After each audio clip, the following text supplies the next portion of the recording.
સાબરકાંઠાના ઈડરમાં રેલવે અંડરપાસની કામગીરીથી ભારે હાલાકી સર્જાઈ છે।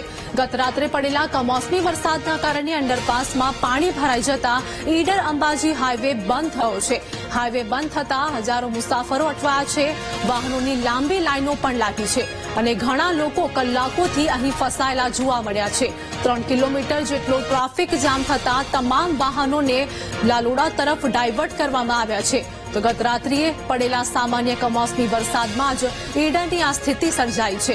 આગામી સમયમાં ચોમાસું સામે તો હવે આ ચોમાસામાં કેવી પરિસ્થિતિનું નિર્માણ થશે એ તો સમય જ બતાવશે।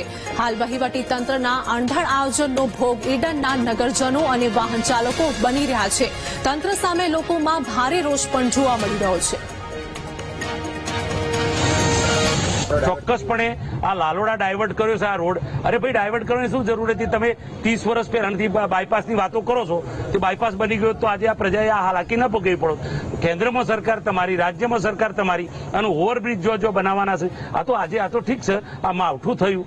ભર ચોમાસાની અંદર કેવી પરિસ્થિતિનું નિર્માણ થશે અને આવનારા દિવસોમાં સ્ટેટ હાઈવે કેટલા સમય સુધી બંધ રહેશે એની ભીતિ આજે જ ખબર પડી। રાત્રે મારી દીકરી પોતાની ડોક્ટર હતી, એ પોતે હિંમતનગર નોકરી જાય છે, પોતે 2-3 કલાક સુધી કે પપ્પા હું પેલી સાઈડ રહી ગઈ। આ આવી પરિસ્થિતિનું નિર્માણ થાય છતાં ઈડરની પ્રજામાં કેમ સ્વયં આક્રોશિત નથી?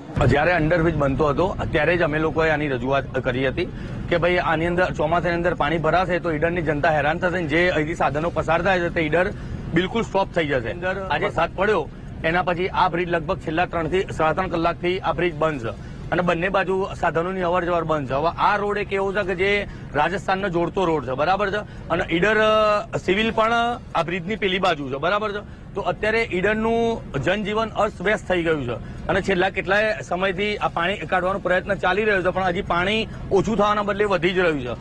સાબરકાંઠા જિલ્લામાં ગત રાત્રે કમોસમી વરસાદ પડ્યો હતો, જેમાં ઈડરમાં સૌથી વધુ વરસાદ નોંધાયો હતો અને ઈડરમાં અંડરપાસ જે જઈ રહ્યો છે તે અંડરપાસમાં પાણી ભરાતા લોકોને હાલાકી થઈ હતી। ગત રાત્રિએ જ પાણી ભરાતા જે હાઈવે છે તે બંધ કરવામાં આવ્યો હતો, જેને લઈને સ્થાનિક લોકો અને વાહન ચાલકો ફસાયા હતા। પોલીસ ગત રાત્રિથી જ કામે લાગી છે અને જે ટ્રાફિક છે તે દૂર કરવાની કામગીરી કરવામાં આવી છે। પાણી જે ભરાયા છે તે પાણી કાઢવાની કામગીરી કરાઈ છે, જ્યારે રેલવે અંડરપાસ છે જેમાં પાણી ભરાયું છે અને હાલ કમોસમી વરસાદમાં જ પાણી ભરાતા લોકોને હાલાકીનો સામનો કરી રહ્યા છે। ત્યારે જે ટ્રાફિક છે તે ટ્રાફિકને લાલોડાથી ડાયવર્ટ કરવામાં આવે છે, જેમાં લાલોડામાં જે ટ્રાફિક વધતા ત્યાં ટ્રાફિક જામના દ્રશ્યો સર્જાયા હતા। 3 કલાક સુધી ટ્રાફિકમાં લોકો અટવાયા હતા, જ્યારે પોલીસ છે તે સતત કામગીરી કરી રહી છે અને ટ્રાફિક દૂર કરવામાં મદદ કરી રહી છે। હાલ જે પ્રમાણે દ્રશ્યો જુઓ છો તો પોલીસ છે તે હાલ પાણી કાઢવામાં કામે લાગી છે અને ટ્રાફિક દૂર કરવાની કામગીરી કરવામાં આવી છે। ત્યારે તંત્ર દ્વારા હાલ જે કામગીરી કરવામાં આવી છે અને તંત્રને સ્થાનિક લોકો પણ ભારે રોષ સર્જાયો છે। જે કામગીરી જે પાણી ભરાયા છે તે પાણી ભરાવાની કામગીરી સતત ચાલુ રહી છે, તે આજુબાજુમાં પાણી છે તે સતત અંદર આવી રહ્યા છે, જેને લઈને તંત્રને પણ આ કામ કરવામાં અગવડતા પડી રહી છે। હાલ જે પ્રમાણે કામ ચાલુ છે અને ટ્રાફિક દૂર થાય તેવી હાલ લોકો છે તે માંગ કરી રહ્યા છે। કેમેરામેન રાજકમલની સાથે સંદીપ પટેલ, વીટીવી ઈડર।